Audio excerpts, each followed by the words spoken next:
Homelander is now sitting in the Oval Office. He has V1 running through his veins. He has basically become the closest thing to a living god this show has ever produced.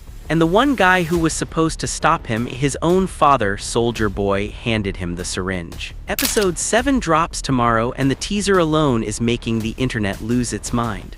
But before we break all of that down, let me give you the full picture of where we are, how we got here, and why the arrival of the Gen V kids might just be the wildest chess move this show has ever pulled. Stay with me because this one goes deep. The Boys first hit Prime Video back in 2019. It pulled in over 55 million global viewers within the first 39 days of Season 4 alone. It regularly hits over 1 billion minutes streamed per season. For context, that puts it in the same conversation as some of the biggest Marvel Disney Plus shows, and The Boys does it while being genuinely brutal, deliberately uncomfortable, and absolutely uninterested in playing it safe. So when this show commits to an endgame, it commits hard. Season 5 is the final season. Eric Kripke, the showrunner, has confirmed it. There is no Season 6, there is no soft landing, this is it. 8 episodes and then the lights go out on The Boys for good. The season started airing on April 8, 2026. Right now we are sitting at episode 6 having just aired. Episode 7, titled The Frenchman, the Female, and the Man Called Mother's Milk, drops on May 13th. And the finale, called Blood and Bone, wraps everything up on May 20th. 2 episodes left. The board has never looked this bad for the good guys. Let me walk you through what episode 6 actually did, because if you somehow missed it or need a refresher, this context is everything. The entire midsection of Season 5 has been a race for something called V1. This is the original version of Compound V, the stuff that came before the modern formula. It is older, rawer, and critically, it makes whoever injects it essentially immune to the soup-killing virus that Butcher and the team have been cooking up as their last resort weapon. So controlling V1 means controlling the endgame. Whoever has it wins. Bombsight, played by Mason Dye, was one of the only surviving test subjects from the original V1 era, and he had the last known dose. So the entire episode becomes a brutal scavenger hunt. The boys track him down using a lead from the legend, a former Vought insider, who points them toward Bombsight's longtime love, a woman called Golden Geisha. And they get there, they actually get there. But here is where Soldier Boy enters the picture and breaks everything. Soldier Boy, played by Jensen Ackles, has been one of the most complicated wildcards this season. He hates Homelander. He has said it outright. He called his own son, and I am paraphrasing here, an asexual weirdo. He had every reason in the world to destroy that V1 vial and leave Homelander mortal and vulnerable. Sister Sage, the smartest character on this entire show, had actually engineered a plan to make sure that happened. She planted a recording of Homelander and Stormfront for Soldier Boy to find, hoping it would turn him completely against his son. It did for about 20 minutes. And then Soldier Boy stood there in front of Homelander holding the vial and just handed it over. His words were quiet, almost sad. He said, and I am paraphrasing, that he loved Stormfront more. He believed that an immortal Homelander was what she would have wanted. So he gave his son the thing that would make him unkillable. Homelander injected it immediately. And just like that, the soup-killing virus, the entire plan, became worthless. Because Homelander now has the same immunity that Soldier Boy has, he is effectively immortal. The boys are back at 0 with 2 episodes left and the villain just became a god. Sister Sage was wrong, and that almost never happens. Here is what else collapsed in episode 6, because it was not just the V1 situation. The 7, Homelander's inner circle, is now down to 3 people. 3, the Deep, Homelander himself, and Soldier Boy, that is it. Firecracker is dead. Homelander killed her at the end of episode 5. Black Noir II, the newer replacement version, was strangled and then stabbed by the Deep, who completely broke down after an oil spill triggered some kind of psychological spiral, which is both tragic and absolutely insane as a plot point. So the Deep, who has always been the most fragile and pathetic member of this group, just committed murder inside his own team's circle. He is heading into episode 7 in an absolutely desperate position, probably needing to grovel just to survive Homelander noticing what he did. Meanwhile, Sister Sage, whose plan just failed in spectacular fashion, is now quietly shifting her allegiances. The episode 7 teaser shows her moving toward the Resistance. And this matters because Sister Sage is the smartest person alive in this universe.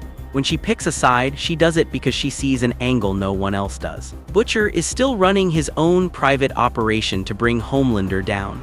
The soup virus still exists, even if its primary target is now immune to it. And Butcher is not the kind of person who stops having a plan just because the first 3 plans fell apart. But the visual in the teaser that has everyone talking is Homelander in the Oval Office. He has essentially staged a takeover of the White House. President Calhoun is out of the picture.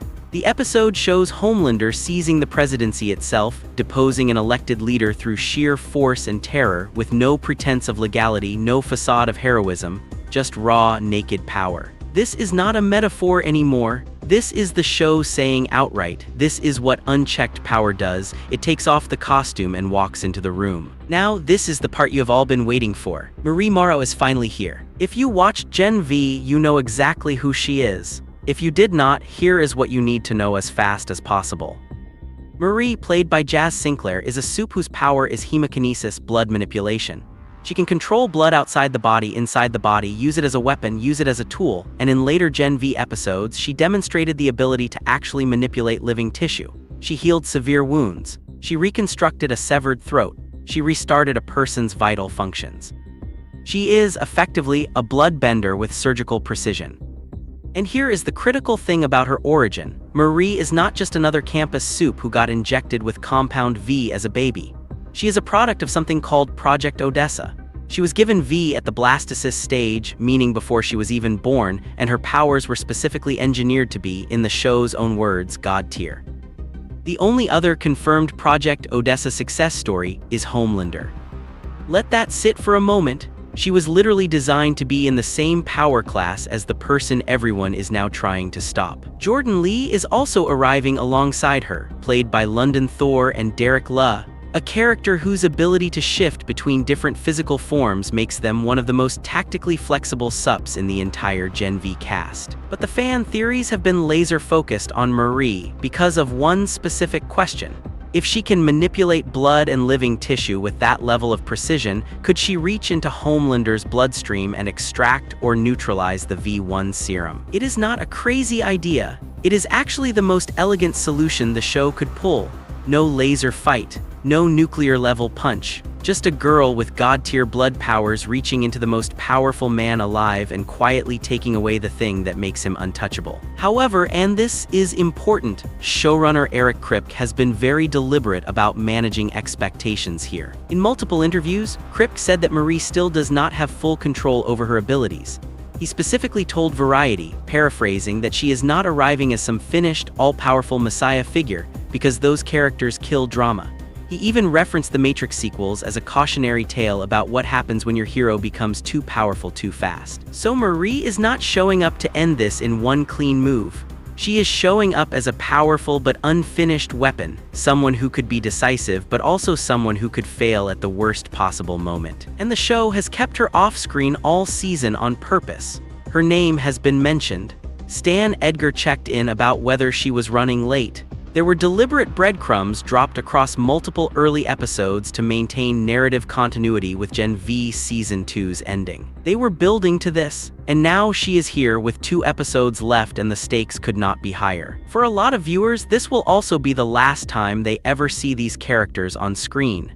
Gen V was cancelled after its 2nd season.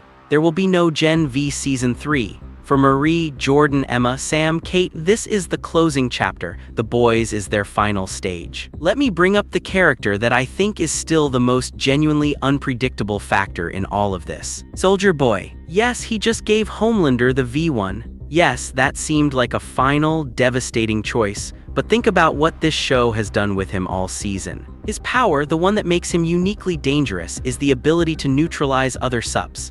He can fry the Compound V out of them. He did it to Bombsight in this very episode, reminding the audience that yes, this ability still works and still matters. The question the show is now openly dangling is whether that ability could work on V1. Could Soldier Boy nuke the V1 out of Homelander? Nobody knows. The show has not answered that. But the fact that the episode went out of its way to demonstrate Soldier Boy using that specific power on Bombsight right before handing V1 to Homelander feels deliberate. That is not an accident. The writers are planting a seed. And there is also the matter of Soldier Boy's emotional state. He gave Homelander the V1 because of love for Stormfront. But there is a long-running theory in this fandom, one that the show has never directly confirmed but keeps gesturing toward, that Stormfront may actually be Homelander's biological mother, not just a former lover. The logic goes that Vought would want the strongest genetics possible for their most important project. And in the source comics, a male version of Stormfront's DNA was literally used to create Homelander. If Soldier Boy discovers that Homelander is his son and Stormfront's son, if that truth lands in these final 2 episodes, everything about his motivation flips. He was not preserving Stormfront's legacy. He was enabling the product of the worst relationship she ever had. That kind of revelation has series finale energy written all over it. The episode is called The Frenchman, the female, and the man called Mother's Milk. That title is pulled directly from the original source comics, where those 3 characters carried exactly those names. It is a deliberate tribute, and it is also a warning. When a show names an episode after 3 characters in its second-to-last episode, it usually means at least one of them is not making it to the finale. The teaser suggests Frenchie may be building toward a sacrifice. Early plot discussion floating around indicates he might give himself up to buy time for Kimiko and Sage to escape. Kimiko is shown in what appears to be some kind of experimental radiation treatment, a last-ditch attempt to alter the effects of Compound V through unconventional means. If Frenchie dies protecting Kimiko, that is the kind of emotional gut punch this show has been capable of since season 1. Meanwhile, Butcher is still out there. His plans are not public knowledge going into this episode, but Butcher's entire arc this season has been about accepting that he might die, that the mission matters more than his survival, and that ending Homelander is worth any cost. That is a man writing his own ending. The finale is titled Blood and Bone. That is not a title that suggests a peaceful resolution. That is a title that says someone or multiple someones are not walking out of this. Here is where I land on all of this. The Boys has been building to this moment for 5 seasons. The whole premise that superheroes with no accountability become monsters, that power without consequence destroys everything around it, has been playing out in slow motion since 2019. And now, in the final 2 episodes, every thread is converging. You have a literal god in the White House. You have the world's smartest person quietly changing sides. You have a girl with blood powers designed to rival that god. You have a father who might still be the only person capable of stopping his own son. And you have a team of broken, exhausted, half-dead people who have been fighting this thing since before anyone believed them. The fact that this show ends on May 20th and there is no more after that makes every decision in these final episodes carry permanent weight. Characters who die stay dead. Whatever ending the show chooses is the ending. There is no revival, no soft reboot, no alternate timeline. This is it.